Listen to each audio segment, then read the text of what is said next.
ఇప్పుడు మనం 2024వ సంవత్సరం ఫిబ్రవరి నెల 16వ తేదీ నుంచి 29వ తేదీ వరకు ద్వాదశ రాశుల్లో 9వ రాశి ధనుస్సు రాశి వారి జ్యోతిష్యం భూతభవిష్యత్తు వర్ధమానం ఎలా ఉందో చూద్దామండి. ప్రశ్నశాస్త్రంలో మన జానకిరామ్ తీస్తాడు, దాని ఎట్లా ఉంటుంది చూడు. శైలహం శాగదా. ముఖ్యంగా వారి జాతకంలో చెప్పాలంటే సరస్వతి దేవత వచ్చిందండి వారి పేరు మీద. అలాగే మాత్రం భోళా శంకరుడు వచ్చిండు వారి జాతకంలో. కానీ మాత్రం ఈ ధనుస్సు రాశి వారి జాతకంలో చూడాలంటే మాత్రం ఆదాయం 11 ఉంది, ఖర్చు 11 ఉంది, సాయం చేసేవారు 4, ఇబ్బంది పెట్టేవారు 8 మంది. ధనుస్సు రాశి వారి జాతకంలో మూల నక్షత్రం వారికి మాత్రం శుభయోగం ఉన్నదండి. విద్యలో కలిసి వచ్చే అవకాశం ఉంది. ఆరోగ్యంలో కూడా మాత్రం సంపూర్ణ ఆరోగ్యం ఉంటుంది, సంపూర్ణ ఆరోగ్య యోగంలో ఉంటారు. కానీ గత కొన్ని సంవత్సరాల నుంచి మానసికంగా కానీ శారీరకంగా కానీ ఆరోగ్య బాధలు ఉన్నవారు, చిక్కులు చికాకులు ఉన్నవారు తప్పకుండా తొలగిపోతాయి. ఆ పరమశివుడి దయ వలన మాత్రం మంచి జరిగే అవకాశం ఉంది. ఖచ్చితంగా మాత్రం చూడాగ్ని లేనిది చీమైన కుట్టదు కాబట్టి ఆ శివుడి దర్శనం చేయాలండి. సోమవారం చాలా వరకు మంచిది. మూల నక్షత్రం వారు, పూర్వాషాఢ నక్షత్రం వారికి శుక్రుడు అధిపతి 6వ సంఖ్య కాబట్టి వారి జాతకానికి అమ్మవారికి పూజ చేయాలి. కాబట్టి ధనుర్రాశి వారి జాతకానికి అధిపతి గురుడు కాబట్టి మాత్రం బృహస్పతి వర్గం కాబట్టి ముఖ్యంగా వీరికి మాత్రం దేవతలకే గురుగ్రహం కాబట్టి గురుగ్రహం సహకారం చేసే అవకాశం ఉంది. వీరి జాతకంలో గత కొన్ని సంవత్సరాలు 5-6 సంవత్సరాలు చాలా ఇబ్బంది పడ్డారు. ఇప్పుడు నడుస్తున్న కాలం మంచిగా నడుస్తుంది వారి జాతక బలంలా. అది వృత్తిది కావచ్చు, వ్యాపారంది కావచ్చు, వేద మతం కుల వృత్తి కావచ్చు, చేతి పని వృత్తిదారులు కావచ్చు, కలిసి వచ్చే అవకాశం ఉంది. గవర్నమెంట్ కొలువు కోరుకునే వారికి తప్పకుండా 90% కలిసి వస్తుందండి. అది కేంద్రపరం కావచ్చు, రాష్ట్రపరం కావచ్చు, కలిసి వచ్చే అవకాశాలు ఉన్నాయి. ఇక వీరి జాతకంలో స్త్రీలకు కూడా మాత్రం మంచి ఫలితాలు వస్తాయి. రాజకీయ నాయకులకి అయితే తిరుగు ఉండదు, పట్టిందల్లా బంగారం ఉంటుంది. వారి జాతకంలో ఏ పార్టీ అయినా సరే, అది అధికార పక్షం కావచ్చు, ప్రతిపక్షం కావచ్చు, లేదా మిత్రపక్షం కావచ్చు, స్వతంత్రులు కావచ్చు, రాజకీయ రంగంలో మాత్రం అనుకున్న స్థాయిలో అత్యున్నత స్థాయిలో రాణించే అవకాశం ఉంది. ఆకస్మికంగా వీరికి చాలా వరకు గౌరవ మర్యాదలు లభించే అవకాశం ఉంది. ఈ ధనుర్రాశి వారి కాడ ఎవరు తల వంచరు, ఎవరికి ముంచరు, సరి సమాన గుణం ఉంటుంది. 10 రూపాయలు ఉన్నాయి కదని మురువరు లేవని బాధపడరు. బాధ ఉన్నా ఒకవేళ వీరికి ఆనందం ఉన్నా సరి సమాన యోగం నడుస్తారు. కానీ వీరు మాత్రం సనాతన ధర్మం పాటిస్తారు, పూర్వాచారణ పారాయణ చేస్తారు. పూర్వాచార పారాయణ అంటే తాత ముత్తాతల నుంచి నడిపిస్తున్న పనులు ఖచ్చితంగా నడిపిస్తారు వారు. ఖచ్చితంగా కులదేవతకు, అలాగే ఇంటి దేవతకు, కులదేవుళ్లకు, అలాగే మాత్రం ఇంటి దేవతలకు ఖచ్చితంగా పూజ చేసే అవకాశం ఉంటుంది. వీరి జాతకంలో సంతానం నుంచి కూడా కలిసి వచ్చే అవకాశం ఉంటుంది. ఆరోగ్య విషయంలో చిక్కులు చికాకులు దారిద్ర్య బాధలు ఉన్నా అవి తొలగిపోయే అవకాశాలు ఉంటాయి.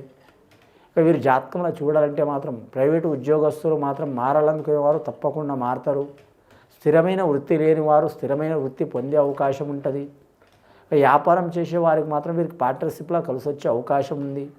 వీరి వ్యాపార రంగంలో చూడాలంటే మాత్రం ఇనుము రంగం తప్పించి అన్ని రంగాలు వీరికి కలిసి వస్తాయండి. ఇనుము రంగంలో కొంచెం కొద్దిపాటి ఇబ్బంది వస్తుంది. శనేశ్వరుడు వీరికి 3వ స్థానంలో నడుస్తుండు కాబట్టి ఆ ముక్కంటి వచ్చిండు, శంకరుడు వచ్చిండు కాబట్టి శుభయోగం ఉంటుంది వీరి జాతక బలానికి. వీరు మాత్రం గోదానం, భూదానం, సువర్ణదానం, అన్నదానం, వస్త్రదానం ఏదైనా ఒకటి వారి శక్తి కొలది చేయాలండి. అన్నదానం చేయొచ్చు, గోదానం చేయొచ్చు, భూదానం చేయొచ్చు, సువర్ణదానం చేయొచ్చు, వస్త్రదానం చేయొచ్చు. వారి శక్తి మించి చేయవద్దండి. మీ శక్తి మించి మాత్రం చేయవద్దండి. మీ శక్తి కొలది చేస్తే చాలా వరకు శుభయోగాలు కలిసి వస్తాయి. అలాగే శివుడికి రుద్రాభిషేకం చేపించాలి. వీరి జాతకానికి అధిపతి మూల నక్షత్రం సరస్వతి దేవత కాబట్టి మాత్రం మూల నక్షత్ర జాతకులు విద్యల ఆటంకాలు ఉంటే, అలాగే మాత్రం వైద్య రంగానికి సంబంధించిన వారు, బోధన రంగానికి సంబంధించిన వారు, ప్రొఫెసర్లు కావచ్చు, లెక్చరర్లు కావచ్చు, అలాంటి వారికి ఆటంకాలు చిక్కులు చికాకులు ఉంటే ఆ బాసర సరస్వతికి ఖచ్చితంగా మాత్రం జ్ఞాన ప్రసురాంబ బాసర సరస్వతికి ధ్యానం చేయడం, పూజ చేపించడం చాలా వరకు మంచిదండి. ముఖ్యంగా వ్యవసాయదారులకు మాత్రం తిరుగు ఉండదు. వారు ఏ వ్యవసాయం చేసినా, వరి పంట చేసినా, ఇతరత పంట చేసినా, కాయగూరలు చేసినా, తోట నర్సరీ తోట కావచ్చు, లేదా మత్స్య వ్యాపార విషయం కావచ్చు, లేదా రొయ్యల వ్యాపార విషయం కావచ్చు, లేదా పాల డైరీకి సంబంధించిన విషయం కావచ్చు, జీవరాశుల వ్యాపారం కావచ్చు, కలిసి వచ్చే అవకాశం ఉంది. ఇక రియల్ ఎస్టేట్ రంగంలో మాత్రం కొన్ని ఆటంకాలు చిక్కులు చికాకులు వస్తాయి, చాలా జాగ్రత్తగా ఉండాలి. ముఖ్యంగా పార్ట్నర్షిప్ విషయంలో 2లో చేయొచ్చు, 4లో చేయొచ్చు, 3లో మాత్రం చేయవద్దండి. ముడిపడదు వీరి జాతక బలానికి. కానీ మాత్రం స్త్రీల నుంచి సహకారం అయ్యే అవకాశం ఉంది. ఆ స్త్రీలు ఎవరైనా కావచ్చు, రక్త సంబంధికులు కావచ్చు, లేదా భార్య కావచ్చు, లేదా తల్లి కావచ్చు, అక్క కావచ్చు, చెల్లి కావచ్చు, లేదా వారు పనిచేసే కాడ కొలీగ్స్ కావచ్చు, ప్రియురాలు కావచ్చు, లేదా స్నేహితులు కావచ్చు, సన్నిహితులు కావచ్చు, సాయం చేసే అవకాశం ఉంటుందండి వీరి జాతక బలానికి. వీరి పేరు మీద చూడాలంటే లక్ష్మీకళ యోగ బలం ఉంటుంది వీరి జాతక బలానికి. ముఖ్యంగా నమ్మిన కార్యం జయమయ్యే అవకాశం ఉంది. మానసిక ఒత్తిడి ఉంటే కూడా తొలగిపోయే అవకాశం ఉంటుంది.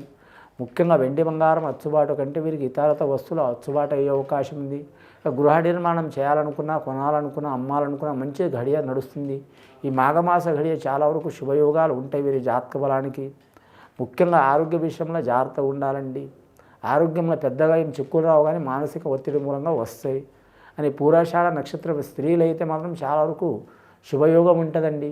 సంతానం కోరుకునే వారికి సత్సంతాన ప్రాప్తి అవుతుంది. వివాహం కోరుకునే వారికి ఖచ్చితంగా వివాహ బలం కలిసి వస్తుంది. ఇష్ట ప్రకారం వివాహం అనుకున్న వారికి పెద్దవారు ఒప్పుకునే అవకాశం ఉంటుంది. పెద్దవారు ఒప్పుకోవడమే కాదు, ఆ వివాహం సఫలమవుతుంది. ఆ సఫలమై కూడా మాత్రం అటు 7 తరాలు ఇటు 7 తరాలు పేరు ప్రఖ్యాతులు గొప్పగా సంపాదించుకునే అవకాశం ఉంటుందండి వీరి పేరు మీద. సినీ కళాకారులు కావచ్చు, టీవీ కళాకారులు కావచ్చు, సంగీత కళాకారులు కావచ్చు, నిర్మాతలు, డైరెక్టర్లు, నటీనటులు, సాంకేతిక నిపుణులు, గీత రచయిత రాసేవారు తప్పకుండా వారికి మంచి ఆదరణ లభిస్తుంది. గవర్నమెంట్ పరంగా, ప్రైవేటు పరంగా అవార్డులు, రివార్డులు లభించే అవకాశాలు ఉంటాయి. ఇంకా వీరి జాతకంలో చూడాలంటే హోల్సేల్ వ్యాపారం చేసేవారికి కలిసి వస్తుంది. రిటైల్మెంట్ వ్యాపారం చేసేవారికి కలిసి వస్తుంది. రైస్ మిల్లర్స్ వారికి కూడా కలిసి వచ్చే అవకాశాలు ఉంటాయి వీరి జాతక బలంగా. జనరల్ స్టోర్ వ్యాపారం చేసేవారికి కూడా కలిసి వస్తుంది. అలాగే సూపర్ మార్కెట్ రంగంలో కూడా కలిసి వచ్చే అవకాశం ఉంది. అలాగే హోటల్ ఫీల్డ్లో కూడా కలిసి వచ్చే అవకాశం ఉంది. లిక్కర్ వ్యాపారంలో కూడా కలిసి వచ్చే అవకాశం ఉంటుంది. వాహన విషయంలో చూడాలంటే ప్రయాణాల్లో చాలా జాగ్రత్తగా ఉండాలి. దగ్ధ యోగంలో ప్రయాణం చేయవద్దండి. దగ్ధ యోగంలో ప్రయాణం చేస్తే మంచిది కాదు. అలాగే మాత్రం 9కి 9 రోజులు ప్రయాణం చేయవద్దండి. ఒకసారి ప్రయాణం చేసినా అనుకో, మిగతా 9 రోజులు టైం ఉంటుంది. ఆ టైంలో ప్రయాణం చేయవద్దు, కలిసి రాదు, నష్టం వచ్చే అవకాశం ఉంటుంది. ముఖ్యంగా వీరి జాతక బలంలో చూడాలంటే మాత్రం సౌరయానం మానం ప్రకారం, చంద్రయానం ప్రకారం ఎలా చూసినా వీరికి శుభయోగం ఉంది, కానీ అశుభయోగం అయితే లేదు. ముఖ్యంగా 20 నుంచి 30 సంవత్సరాలు ఉన్న వారికి అత్యున్నత స్థాయి కలిగే అవకాశం ఉంది. 30 నుంచి 40 సంవత్సరాలు ఉన్న వారికి కుటుంబ బాధ్యతలు పెరుగుతాయి, అవి నెరవేర్చుకునే అవకాశం ఉంది. 40 నుంచి 50 సంవత్సరాలు ఉన్న వారికి మాత్రం సంతానం నుంచి కలిసి వచ్చే అవకాశం ఉంది. 50 నుంచి 60 సంవత్సరాలు ఉన్న వరకు ఆరోగ్య సమస్యలు తీరిపోతాయి. 60 నుంచి 70 సంవత్సరాలు ఉన్న వరకు మాత్రం చాలా వరకు మోక్షకారక సంఘటనలు జరిగే అవకాశాలు ఉన్నాయి. కొడుకు కూతుర్ల కంటే మనవరాళ్ళ గురించి కూడా సహకారం పొందే అవకాశం ఉంటుంది. గవర్నమెంట్ లోను, పింఛను కోరుకునే వారికి, గృహ సంబంధాల విషయాలు కోరుకునే వారికి కూడా మంచి ఫలితాలు జరిగే అవకాశాలు ఉన్నాయండి. ఆ పరమశివుడికి మాత్రం రుద్రాభిషేకం చేయాలి. ఇది విని చూసి ఆచరించే వారికి చాలా గొప్ప ఫలితాలు కలుగుతాయండి. శుభం భూయత్.